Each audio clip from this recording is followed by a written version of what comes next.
Hello friends, நீங்கள் பார்த்துட்டு இருக்கிறது ஹரிஷ் வாய்ஸ். இன்றைக்கான வீடியோவில் நாம் என்ன பார்க்க போகிறோம்னா the 7 Deadly Sins Dragon's Judgment season 4 episode 1 from purgatory. ஓப்பனிங்லேயே பர்கேட்ரி தான் கட்டிகிட்டு இருக்கிறாங்க. ஏன்னா போன சீசன்லேயே பர்கேட்ரி உங்களுக்கே பார்த்துருப்பீங்க. ரொம்பவே கொடூரமான ஒரு நிலைமையில தான் பார்த்தீங்கன்னா அந்த இடமே இருக்கும். ஏன்னா டீமன் கிங் எல்லா விஷயத்தையுமே அடைச்சி வைக்கிறதுக்காக இந்த இடத்த உருவாக்கியிருப்பார்.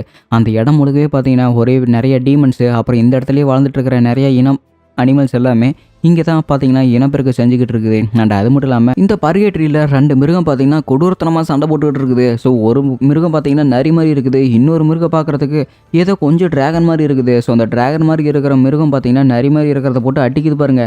ஸோ இந்த நரி சும்மா விடுமா? அது பார்த்தீங்கன்னா கையில் போட்டு ஓங்கி ஓங்கி குத்திக்கிட்டே இருக்குது. அதே சமயத்துக்கு அந்த மிருகமும் திரும்பி அடிக்குது பாருங்க. நரி ரொம்பவே டென்ஷன் ஆயிடுச்சு. திரும்பி ஒரு அடி வைக்கிது பாருங்க. அந்த மிருகம் அப்படியே 2 துண்டாக போயிடுச்சு. பார்த்த உடனே சரி அவ்வளோதான், இதை போட்டு தள்ளிட்டுமே அப்படின்னு சொல்லிட்டு அது இன்னும் கொஞ்சம் முன்னாடி யாராவது இருக்காங்களா அப்படின்னு தேடி போய்கிட்டு இருக்குது.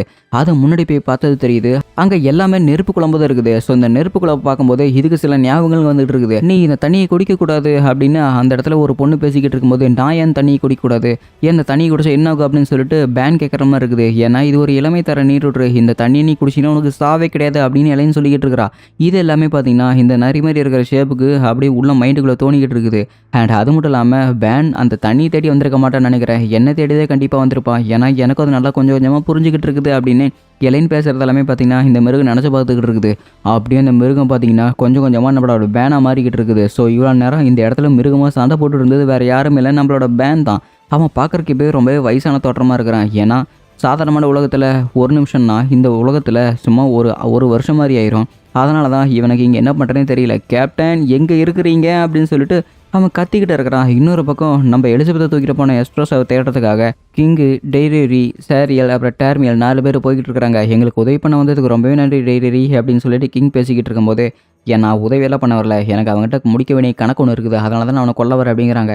இப்போ அவன் வேறு எங்கே போயிருக்கான்னு தெரியல அப்படின்ட்டு இருக்கும்போது, அவன் எங்கே போயிருந்தா என்ன, நம்மளோட டீம்மேட்டான மேயலை கொண்டதுக்கு அவனை நம்ம கண்டிப்பாக கொல்லத்தான் போகிறோம், அதனால் அவன் எங்கே போனாலுமே சரி நம்ம அவனை கொல்லத்தான் போகிறோம் அப்படின்னு சொல்லிட்டு சாரியல் பேசிக்கிட்டே இருக்கிறான். சரி இவங்க முன்னாடி போய்கிட்டு இருக்கும்போது பின்னாடியே ஹாக்கு ஹெல்ப்போட நம்ம கோத்திரத்தை ஃபாலோ பண்ணிக்கிட்டு இருக்கிறான். நிஜமாலுமே அவங்க எப்போ இவ்வளோ ஸ்பீடாக போகிறாங்க, என்னால் ஃபாலோ பண்ணவே முடியல அப்படின்னு ஹாக் பேசிக்கிட்டு இருக்கும்போது, என்னை மனுஷருங்க லெஃப்ட் ஓவர் கேப்டன், ஏன்னா எனக்கு உங்களை நம்பரை தவிர வேறு வழியே கிடையாது அப்படின்னு இங்கே கோத்திரம் சொல்லிக்கிட்டு இருக்கிறான். பரவாயில்ல விடு, நீ எப்படியும் என்கிட்ட ஹெல்ப் கேட்டதே எனக்கு பரவாயில்ல, ஆனாலுமே நீ எதுக்காக எனக்கு ஹெல்ப் கேட்டேன்னு இன்னும் காரணம் சொல்லவே இல்லை அப்படின்ட்டு இருக்கிறாங்க. ஹேம்லாத் தலைநகரத்தில் மெலியோதாஸ் டீமன் கிங் ஆகிறதுக்கு சில பிளான்ஸ் எல்லாமே போட்டுக்கிட்டு இருக்கும்போது அவன் அந்த கமெண்ட்மெண்ட்டை உறிஞ்சிக்கிட்டு இருக்கிறான். ஆனால் இது எப்படியோ தடுக்கணுமே அப்படின்னு சாங்சுரி பவர் போட்டுக்கிட்டு லுடோசெல் தலைமையில் சில பேர் எல்லாமே உள்ளே வந்துகிட்டு இருக்கிறாங்க. அண்ட் உள்ளே போய்கிட்டு இருக்கும்போதே நிறைய பிளான் பண்ணிட்டு இருக்கிற லுடோசெல், அதாவது நம்ம மெர்லின் கிட்ட இப்போ ஒரு கமெண்ட்மெண்ட் இருக்குது, என்னாலுமே சரி பெலோலியன் கேள் நீ அந்த கமெண்ட்மெண்ட்டை கொடுத்துறாத அப்படின்னு லுடோசெல் பேசிக்கிட்டு இருக்கிறான். அண்ட் அது மட்டும் இல்லாமல் நம்ம எதிர்த்து போராடுறதுக்கு எங்கள் அண்ணன் மேயலோட பவர் இந்த எஸ்கனோருங்கிட்டவன்ட்டு இருக்குது. ஸோ இவனோட கிரேஸ் சன்னுங்கிறதுனால என் பிரதரோட பவர் தான் இவனுக்கு கரெக்டாக சூட் ஆகுது. மேபி இவங்க 2 பேர்த்த என்னால் நல்லா யூஸ் பண்ணிக்க முடியும். அண்ட் அது மட்டும் இல்லாமல் இவங்க 2 பேருமே சாதாரண ஹோலிக் நைட்ஸு, இவங்களை வச்சுக்கிட்டு என்னால் எதுவுமே பண்ண முடியாது. பட் இருந்தாலுமே இவங்க ஏதாவது ஒரு வெசலுக்கு ஆவாங்க. அதுவும் இந்த ஹென்ட்ரிக்சன் அப்படிங்கிறவன் எனக்கு ரொம்பவே அடிபணிஞ்சிக்கிட்டு இருக்கிறான். அதனால் இவனை நான் ஒரு வெசலாக பயன்படுத்துறதுக்கும் எனக்கு ரொம்பவே சக்தி வாய்ந்தவனாக இருப்பான்னு நினைக்கிறேன். ஸோ எனக்கு இது எப்பயாவது யூஸ் ஆவாங்க அப்படின்னு சொல்லிட்டு லுடோசெல் வர மாதிரி நினச்சிக்கிட்டே இருக்கிறான். அண்ட் நாம் எல்லாருமே இந்த கக்குன்லேருந்து நம்ம வெளியே போகணும்னா கண்டிப்பாக இதோட யூஸரை நம்ம கொண்டாகணும், இல்லைன்னா நம்ம இதை விட்டு வெளியே போகவே முடியாது அப்படின்னு சொல்லிட்டு இங்கே லுடோசெல் சொல்லிக்கிட்டு இருக்கிறான். அதுக்கெல்லாம் வாய்ப்பே இல்லையே. ஏன்னா இந்த கக்குனை கிரியேட் பண்ணவன் மெலியோதாஸை இருந்தாலுமே சரி, அவனை நம்ம கொண்டு தான் இங்கே வெளியே போகணும்னு கிடையாது, அவனோட மெமரிஸை திரும்ப ரீகெயின் பண்ணிட்டா நாம் இங்கேருந்து ஈஸியாக வெளியே போயிடலாம் அப்படிங்கிறாங்க. இன்னொரு பக்கம் நம்ம மெலியோதாஸ் அந்த கமெண்ட்மெண்ட்ஸோட பவரை உள்ளே அப்சர்வ் பண்ண ட்ரை பண்ணிக்கிட்டு இருக்கிறான். நம்மளோட மெலியோதாஸ் யங் மாஸ்டர் எப்போ வெளியே வருதுன்னு தெரியலையே அப்படின்னு சொல்லிட்டு சேனலர் பேசிக்கிட்டு இருக்கும்போது, இது எல்லாமே நம்ம மெலியோதாஸ் கமெண்ட்மெண்ட்டை இழுகிற வரைக்கும் தான், ஏன்னா அவன் எனக்கு ஒரு ப்ராமிஸ் பண்ணி கொடுத்துருக்கான் அப்படின்னு சொல்லிட்டு இந்த இடத்துல ஜெல்ட்ரி சில விஷயங்கள் நினச்சி பார்த்துக்கிட்டு இருக்கிறான். இன்னொரு பக்கம் பார்த்தீங்கன்னா ஒரு ஸ்டேடியம் மாதிரி இருக்குது. அந்த ஸ்டேடியத்தில் பார்த்தீங்கன்னா நம்ம எஸ்ட்ரோஸா இங்கே தூக்கிட்டு வந்திருக்கிறான். சரி இந்த நேரத்தில் அவன் என்ன பண்ணிட்டு இருக்கிறான், மரியாதையாக எலிசபெத் எங்ககிட்ட கொடுத்துரு எஸ்ட்ரோஸா, தேவையில்லாமல் பண்ணிகிட்டு இருக்காது அப்படின்னு சொல்லிட்டு கிங் பேசிக்கிட்டு இருக்கும்போதே, எலிசபெத் எனக்கு மட்டும்தான், எலிசபெத் என் கூட தான் எப்பவுமே இருப்பான், நீங்கள் என் வழியில் குறுக்க வராங்க வந்தீங்கன்னா உங்களை நான் கொன்றுவேன் அப்படின்னு சொல்லிட்டு எஸ்ட்ரோஸா பேசிக்கிட்டு இருக்கிறான். அந்த கமெண்ட்மெண்ட்ஸோட சக்தி இவனை ஆட்டி படிக்க ஆரம்பிச்சிருச்சு. இவனால் இனிமேல் அதை கமெண்ட் பண்ண முடியாது அப்படின்னு சொல்லிட்டு டேரி பேசிக்கிட்டு இருக்கிறேன். நீங்கள் என்ன பண்ணாலுமே சரி என்னை தடுக்கவே முடியாது அப்படின்னு எஸ்ட்ரோஸா பேசிக்கிட்டு இருக்கும்போது ட்ரூ ஃபார்ம் கேஸ்டிஃபாயில் ஃபார்ம் 5 பயன்படுத்தி அந்த இடத்துல நம்ம கிங் அட்டாக்கை தொடங்குறான். இன்னொரு பக்கம் சாங்சுரி பவரை பயன்படுத்தி ஒரு வழியாக இவங்க இந்த டார்க்னஸ்குள்ளே உள்ளே வந்துட்டாங்க. உள்ளே வந்தால் தான் தெரியுது கமெண்ட்மெண்ட்ஸ் பவரை உருவுறதுக்காக ஒரு பெரிய கக்குன்குள்ளே நம்ம மெலியோதாஸ் இருக்கிறான். இதை தடுக்கிறதுக்கு எப்படியாவது போகலான்னு பார்த்தா நம்மளை வரவேற்கிறதுக்கு 3 பேர் தயாராக இருக்கிறாங்கப்பா அப்படின்னு சொல்லிட்டு இந்த லுடோசெல் சொல்லிக்கிட்டு இருக்கிறா. என்னென்னு பார்த்தா கியூசாக், சேண்ட்லர், அப்புறம் ஜெல்ட்ரிஸ் தான் இருக்கிறாங்க. நம்மளை கவனிக்கிறதுக்கு யாரோ வந்திருக்காங்களாட்டு இருக்குது அப்படின்னா அவங்கள நாம் நல்லா கவனிக்க வேணும்ல அப்படின்னு சொல்லிட்டு இவங்க 2 பேருமே அவங்களோட டீமன் ஃபார்முக்கு மாறிட்டாங்க. என்ன போங்காட்டமா இருக்குது.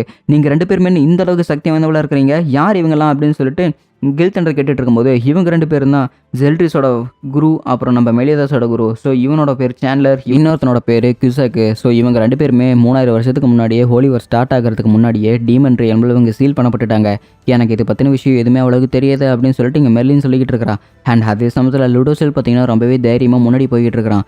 நீ என்ன ஆனாலுமே சரி, நாங்கள் உங்களை அந்த கக்கூனை அட்டாக் பண்ண விடவே மாட்டோம் அப்படின்னு சொல்லிட்டு அவங்க இருக்கிற 3 பேருமே பார்த்தீங்கன்னா அப்படியே போட்டிக்கு நின்றுட்டு இருக்கிறாங்க. என்னடா அது, இந்த இடத்துல இப்படி ஒரு ஆறு இருக்குது, என்னால் அது கன்ஃபார்மாக உணர முடியுது, ரொம்பவே சக்தி வாய்ந்தவங்களா இருப்பாங்களாட்டு இருக்குது அப்படின்னு சொல்லிட்டு இருக்காங்க. உன்னை நேருக்கு நேரம் இப்போ தான் ஃபர்ஸ்ட் டைம் பார்க்குறேன்ல ஜெல்ட்ரிஸ் அப்படின்னு லுடோசெல் பேசிக்கிட்டு இருக்கும்போது நம்ம ஜெல்ட்ரிஸுமே இருந்துக்கிட்டு பெலியாலுவின் பொண்ணு, அண்ட் அது மட்டும் இல்லாமல் என் பிரதர் எஸ்ட்ரோஸாவை தோக்கடிச்ச எஸ்கனார், அண்ட் அது மட்டும் இல்லாமல் 4 ஆர்கேஞ்சலில் ஒரு லீடராக இருக்கிற லுடோசெல், நீங்கள் 3 பேருமே இங்கேருந்து போயிருங்க, இல்லைனா எப்பேற்பட்ட விளைவாகும்னு எனக்கே தெரியாது.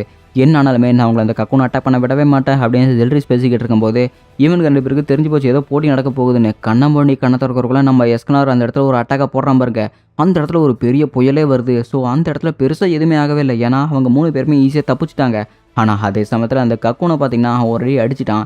என்ன தைரியம் இருந்தால் யங் மாஸ்டர் நிமிட்டி அட்டாக் பண்ணவே, உன்னை நான் அந்த அட்டாக் பண்ணதுக்கு உன்னை விடவே மாட்டான் போடுறா அப்படின்னு சொல்லிட்டு சேனலர் அட்டாக் பண்ண போயிட்டு இருக்கும்போது மெர்லின் பார்த்தீங்கன்னா அந்த இடத்துல ஒரு பவரை பட்டை போட்டுட்டா. அந்த இடத்துல ஏகப்பட்ட புகை மூட்டமாக இருக்குது. அண்டு இந்நேரம் அவனுங்க அட்டாக் விழுந்துருப்பானுங்க அப்படின்னு பார்த்தது தெரியுது. அப்படியே குத்துக்கிற மாதிரி இருக்கிறானுங்க. ஸோ என்னோட சக்தி இவங்ககிட்ட எதுவுமே வேலை செய்யுதுன்னு நினைக்கிறேன் அப்படின்னு மெர்லின் யோசிக்கிட்டு இருக்கு. அது மட்டும் இல்லாமல் கியூசாக்கோட பவர் லெவல் 1,68,000, அப்புறம் சேனலரோடது 1,73,000. ஸோ இவங்களோட பவர் எல்லாமே நம்ம எஸ்கனோரை பொறுத்த வரைக்கும் ரொம்பவே கம்மியாக தான் இருக்குது. ஸோ எஸ்கனர் தோக்குற அளவு கூட வாய்ப்பு இருக்குது. இப்போ நம்ம என்ன பண்ணுறதுன்னு ஒன்றுமே புரியலையே அப்படின்னு சொல்லிட்டு மெர்லின் யோசிக்கிட்டு இருக்கிற ஹையஸ்ட் ரேங்க்டு டீமன்ஸான கியூசாக் சேனலர் 2 பேரும் பேசிக்கிட்டு இருக்கும்போதே மெர்லின் கிட்ட அதே சமயத்தில் இங்கே லுடோசெல் பார்த்தீங்கன்னா ஒரு அட்டாக் பண்ணுறான் பாருங்க. அவங்க எல்லாருமே இப்படி பறந்து போய் செவுத்தில் அடித்து விழுகிறாங்க. இதுக்கெல்லாம் வாய்ப்பே இல்லையே, நம்ம எல்லாருமே ஹையஸ்ட் ரேங்கிங் டீம் ஆச்சு, எப்படி அவளால் அடிக்க முடிஞ்சுது அப்படின்னு சொல்லிட்டு இங்கே ஒரு பக்கம் குழப்பமாக இருக்குது. என்னென்னு பார்த்தா நம்ம லுடோசெல் தான் அந்த இடத்துல அட்டாக் பண்ணியிருப்பான். ஏன்னா லுடோசோட பவர் லெவல் 2,10,000. ஸோ அதனால் இவங்களை 2 பேர்த்தையும் கம்பேர் பண்ணும்போது லுடோசோட அளவு ரொம்பவே அதிகமாக இருக்குது. அப்படின்னா இதில் ஜெயிக்கிறதுக்கு நமக்கு கொஞ்சம் வாய்ப்பு இருக்குது அப்படின்னு மெர்லின் சொல்லிக்கிட்டு இருக்கிறா. ஸோ லுடோசெல்லையுமே பார்த்தீங்கன்னா அட்டாக் பண்ணுறதுக்காக ஜெல்ட்ரிஸ் பக்கத்துலேயே நிற்கிறான் பாருங்க. ஜெல்ட்ரிஸ், நீ தான் இந்த டீமன் ரியலம்லேயே ஒரு பெஸ்ட் ஸ்வாட் மேனுன்னு கேள்விப்பட்டேன். உன்னோட ஸ்வாட் எல்லாமே அந்த அளவுக்கு ஷார்ப்பாக இருக்குமா அப்படின்னு சொல்லிட்டு லுடோசெல் பேசிக்கிட்டு இருக்கிறான். மோதி பார்க்குறியா, வேணா என் ஸ்வாடோட டெஸ்ட்டை பார்க்குறியா அப்படின்னு சொல்லிட்டு 2 பேருமே பார்த்தீங்கன்னா ஸ்வாட் எடுக்கிறாங்க. கண்ணம்பூடி கணத்தறக்குள்ளே பார்த்தீங்கன்னா 2 பேருமே அந்த ஸ்வாட் எடுத்து அடிக்கிறாங்க. ஸோ அவங்களோட மூஞ்சில் சின்ன கீரல் தான் ஆகுது. உனக்கு கொஞ்சம் கூட வெக்கமா இல்லையா, ஒரு பொண்ணோட முகத்தில் இப்படி கீரல் போட்டுட்டு இருக்கிறேன், உங்கள் அண்ணா அப்பாலாம் யாருமே சொல்லித்தரீ அப்படிங்கிறாங்க. என் கூட பிறந்தவங்களாம் அண்ணன் தான் இருக்கிறானுங்க, எனக்கு பொண்ணு என்ன நினச்சாலுமே பரவாயில்ல, உன்னை நான் அட்டாக் பண்ண விடவே மாட்டேன் அப்படின்னு சொல்லி ஜெல்ட்ரிஸ் பேசிக்கிட்டு இருக்கும்போதே கியூசாக் பார்த்தீங்கன்னா பின்னாடி இருந்து அட்டாக் பண்ணுறான். தப்பிச்சுட்டு வந்துட்டு நம்ம ஹென்ட்ரிக்ஸ் என்னது காப்பாற்றிட்டான். நீ என்னை காப்பாதானே நினச்சிட்டு இருக்கிறியா, நீ தேவையில்லாத விஷயங்கள்லாம் பண்ணிட்டு இருக்காத, பைத்தியக்காரத்தனமாக பண்ணிட்டு இருக்காத, பட் நீ என்னை ப்ரொடெக்ட் பண்ணுறது எனக்கு நல்லா தான் இருந்தது, ஆனாலுமே நானே அவங்கள சமாளிச்சுக்குவேன், நீ இதில் குறுக்கிட வேணாம் ஹென்ட்ரிக்ஸன் அப்படின்னு லுடோசெல் சொல்லிக்கிட்டு இருக்கிறான். அதே சமயத்தில் கோல்ட் ஷைனிங் அப்படின்னு அவளோட காடஸ் பவரை பயன்படுத்தி அங்கே இருக்கிறவங்கள போட்டு தள்ளிக்கிட்டு இருக்கிறாங்க. இன்னொரு பக்கம் பர்கேட்ரியில் நம்மளோட பேண்ட் தான் போராடிக்கிட்டு இருக்கிறா. ஏன்னா தன்னோட கேப்டனை எப்படியாவது இங்கே உயிரோட கொண்டுட்டு வரணும் அப்படின்னு முடிவு எடுத்துட்டு இருக்கிறான். ஏன்னா இந்த பர்கேட்ரியோட விஷயமே எல்லாமே ரொம்ப வித்தியாசமானது. பல 100 வருஷங்களா இல்லை பல செஞ்சுரியாக நம்ம பேண்ட் தான் இங்கே மெலியதாசை தேடுறதுக்காக அவன் பாட்டுக்கு சுற்றிக்கிட்டு இருக்கிறான். இந்த பர்கேட்ரியில் யாராவது ரொம்பவே டிஸ்பயர், அதாவது ரொம்பவே வெறுப்பு அந்த மாதிரி ஒரு சுச்சுவேஷனில் இருந்தாங்கன்னா அந்த வெறுப்பை இவங்களை முழுக்க முழுக்க ஒரு டீமனாக மாற்றி விட்டுரும். ஸோ அதனால் நான் எந்த ஒரு வெறுப்பையுமே காட்டாமல் என்னோட வேலையை நான் கரெக்டாக செஞ்சாகணும் அப்படின்னு சொல்லிட்டு இங்கே நம்ம பேண்ட் பேசிட்டு அவன் பாட்டுக்கு முன்னாடி போய்கிட்டே இருக்கிறான். ஸோ அவன் ரொம்பவே வயசாயிருச்சு, ஆனாலுமே அவனுக்கு சாவே கிடையாதுல்ல, அவன் ரொம்பவே முன்னாடி போய்கிட்டு இருக்கிறான். இந்த இடத்துல என்னாலுமே சரி, கோவம் வந்தாலும் சரி, பனி பெஞ்சாலும் சரி, மழை பெஞ்சாலும் சரி, என்ன ஆனாலுமே நான் என் கோவத்தை மட்டும் இந்த இடத்துல காட்டக்கூடாது. அப்படி காட்டிட்டா நான் இந்த இடத்துல உணர்ச்சி இல்லாத ஒரு மிருகமாட்டம் ஆயிடுவேன். அதனால் நான் இப்போது என்னோட மனுஷத்தன்மையிலே இருக்கிறது தான் எனக்குமே நல்லது அப்படின்னு அவன் அந்த அனல் அடிக்கிற ஒரு வேல்கோனா சைட்லேயுமே பார்த்தீங்கன்னா அவன் பாட்டுக்கு முன்னாடி போய்கிட்டு இருக்கிறான். என்ன ஆனாலுமே சரி, நான் என்னோட கேப்டனை திரும்ப கூட்டிகிட்டு போகாமல் நான் இங்கேருந்து வரவே மாட்டேன் அப்படின்னு சொல்லிட்டு அவன் ஒரு முடிவோட தான் இருக்கிறான். ஸோ அவன் முன்னாடி போய்கிட்டு இருக்கும்போதே ஏகப்பட்ட டீமன்ஸ் அங்கே சுற்றி போய்கிட்டு இருக்குது. ஏன்னா இந்த சமயத்தில் இருக்கிற எல்லா டீமன்ஸுமே இவனை மாதிரி தான் சேஞ்ச் ஆகிருக்கும். ஏன்னா அங்கே இருக்கிற சில பேர் எல்லாமே ஒரு டிஸ்பயர்னால தான் உருவாக்கி அங்கே இருக்கிறவங்க மனுஷங்களாக இருந்து இந்த டீமன்ஸாக மாறி இருப்பாங்க. அந்த டீமன் இருக்கிற ஒன்று பார்த்தீங்கன்னா நம்ம பேனை வாயில் போட்டு முழுங்க, ஆனால் பேன் சும்மா இருப்பானா வயிற்றுக்குள்ளே போட்டு முக்குன்னு முக்குறான். அந்த டீம்லேயுமே பார்த்தீங்கன்னா செத்து போச்சு. எதுக்காக இந்த மாதிரி பண்ணிக்கிட்டு இருக்கிற, நானே செம்ம கடுப்பில் போயிட்டு இருக்கிற, வந்து என்ன வேறு சாப்பிட்டுக்கிட்டு இருக்கிறியா நீ அப்படின்னு சொல்லிட்டு அந்த டீமனை கொண்டுட்டு போயிட்டு இருக்கிறான். அண்ட் அவன் முன்னாடி போய்கிட்டு இருக்கும்போதே பார்த்தீங்கன்னா அந்த பாறை இடிஞ்சு அப்படியே கீழே விழுகிறான்.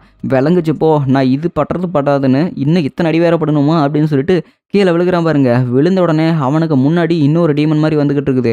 இங்கே பாரு, என்கிட்ட சண்டை போடுறதுக்குலாம் டைமே கிடையாது. நான் என்ன ஆனாலுமே சரி என் கேப்டனை கண்டுபிடிச்சி தான் ஆகணும். அதனால் வாய் முடி நிற்கிறது போயிரு அப்படின்னு சொல்லிட்டு பார்த்தீங்கன்னா இங்கே பேன் பேசிக்கிட்டு இருக்கிறான். ஆனால் அது கேட்குற மாதிரி இல்லை. அது இவனை ஏதோ ஊற்று ஒரு மாதிரி பார்த்துக்கிட்டு இருக்குது. ஏய், நான் எத்தனை தடவை சொல்லிட்டு இருக்கிறேன், மரியாதைங்கிறது போயிரு, எனக்கு சண்டை போடுறதுக்கெல்லாம் சுத்தமாக விருப்பமே இல்லை அப்படின்னு சொல்லிட்டு பேன் பேசிக்கிட்டு இருக்கிறான். அந்த மிருகமும் எட்டி ஒரு மிதிக்குது பாருங்க. அவன் டென்ஷன் ஆகி மறுபடியும் மிருகமாக மாறப்போறான். இல்லை, நான் மாறக்கூடாது, நான் கேப்டன் எப்படியாவது திரும்ப கொண்டுட்டு வரணும், இந்த வாங்கி அப்படின்னு சொல்லிட்டு ஒரு குத்துறான் பாருங்க. அதுவுமே பார்த்தீங்கன்னா நல்லா நெருப்பு கக்குது. அந்த நெருப்புலேயும் நல்லா வாட்டி எடுத்துட்டு செவுத்துல போய் அடிக்கிறான். ஸோ செவுத்தில் அடித்து நெருப்பில் வாட்டினதால மறுபடியும் அவனோட பழைய கெட்டிங் எல்லாமே வந்துருச்சு.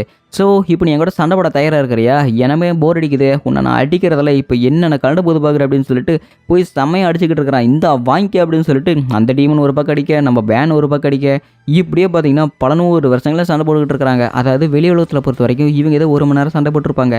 ஸோ இவங்க பல 100 வருஷமாக சண்டை போட்டுக்கிட்டு இருக்கும்போது மறுபடியும் பனிக்காலம் ஆட்டம் எல்லாமே முடிஞ்சு ஆன்படியே அந்த டீமன் ஃபார்முக்கே எல்லாமே வந்துருச்சு. சுச்சுவேஷன் எல்லாமே ஐயோ, நான் எத்தனை வருஷமாக சண்டை போட்டுட்ருக்கிறேன்னு எனக்கே தெரியலையே. அண்ட் அது மட்டும் இல்லாமல் நீ எதுக்காக இன்னும் இப்படி போகாமல் இந்த இடத்துல இருக்கிற சனி நான் போய் தொலை அப்படின்னு சொல்லிட்டு இங்கே பேன் சொல்லிக்கிட்டு இருக்கிறான். நான் என் கேப்டனுக்கு கண்டிப்பாக எப்படியாவது கூட்டிகிட்டு வரணும் அப்படின்னு சொல்லிட்டு அவன் மயக்கத்துலேருந்து முழிச்சு பார்க்கும்போது அந்த மிருகம் இவன் பக்கத்துலேயே தான் படுத்துக்கிட்டு இருக்குது. உனக்கு என்னாச்சு? நீ என்ன என்னோட பெட்டாவே ஆகிட்டியா? எதுக்கு இந்த மாதிரி என் கூட படுத்துக்கிட்டு இருக்கிற? சரி, என்னன்னாலும் சரி, நான் போய் எப்படியாவது என் கேப்டனை கண்டுபிடிச்சாகணும். நான் போய் என்னோட இலைனை பார்க்கணும். எனக்கும் அவளை பார்க்கணுன்னு ரொம்பவே ஆசையாக இருக்குது. எனக்கானவா அங்கே ஒருத்தி இருக்கும்போது நான் ஏன் இங்கே கஷ்டப்பட்டுக்கிட்டு இருக்கணும் அப்படின்னு சொல்லிட்டு பேன் சொல்லிக்கிட்டு இருக்கிறான். எனக்கும் அவளை பார்க்கணுன்னு ஆசையாக இருக்குதுடா பேன் அப்படின்னு சொல்லிட்டு மெலிதாஸோட வாய்ஸ் கேட்குது. கேப்டனோட வாய்ஸ் கேட்டுச்சு. கேப்டன் இங்கே பக்கத்தில் இருக்காருக்குது அப்படின்னு சுற்றி முற்றி பார்க்கும்போது பக்கத்துலேயே பார்த்தீங்கன்னா இங்கே கேப்டன் படுத்துட்டு இருக்கிறாப்புல, அதாவது மெலிதாஸ்.